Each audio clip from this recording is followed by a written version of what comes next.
গাইবান্ধার পলাশবাড়ীতে আসন্ন ত্রয়োদশ জাতীয় সংসদ নির্বাচনকে সামনে রেখে বিশাল নির্বাচনী জনসভা অনুষ্ঠিত হয়েছে। শনিবার সকালে পলাশবাড়ী এস.এম. পাইলট সরকারি উচ্চ বিদ্যালয় মাঠে আয়োজিত এই সভায় প্রধান অতিথি হিসেবে উপস্থিত ছিলেন বাংলাদেশ জামায়াত ইসলামীর দলের আমির ডক্টর শফিকুর রহমান। গাইবান্ধা প্রতিনিধি মোহাম্মদ জাহিদুল ইসলামের তথ্যচিত্রে বিস্তারিত। জনসভা সভাপতিত্ব করেন স্থানীয় বিদ্যালয়ের অধ্যক্ষ নজরুল ইসলাম। প্রধান অতিথির বক্তব্যে ডক্টর শফিকুর রহমান বলেন, দেশ বর্তমানে এক গুরুত্বপূর্ণ সন্ধিক্ষণে দাঁড়িয়ে আছে। আসন্ন সংসদ নির্বাচন জনগণের ভোটাধিকার পুনরুদ্ধারের লড়াই। তিনি ভোটারদের উদ্দেশ্যে বলেন, ভোট দেওয়া কেবল নাগরিক অধিকার নয়, এটি একটি পবিত্র আমানত।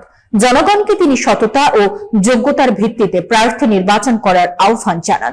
ডক্টর শফিকুর রহমান আরো উল্লেখ করেন, রাজনীতিতে গুণগত পরিবর্তন আনতে সাধারণ জনগণের সক্রিয় অংশগ্রহণ অপরিহার্য।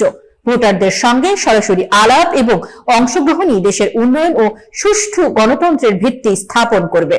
জনসভা শেষে আমির জামায়াত স্থানীয় গণ্যমান্য ব্যক্তিবর্গ ও সাধারণ মানুষের সঙ্গে কুশল বিনিময় করেন।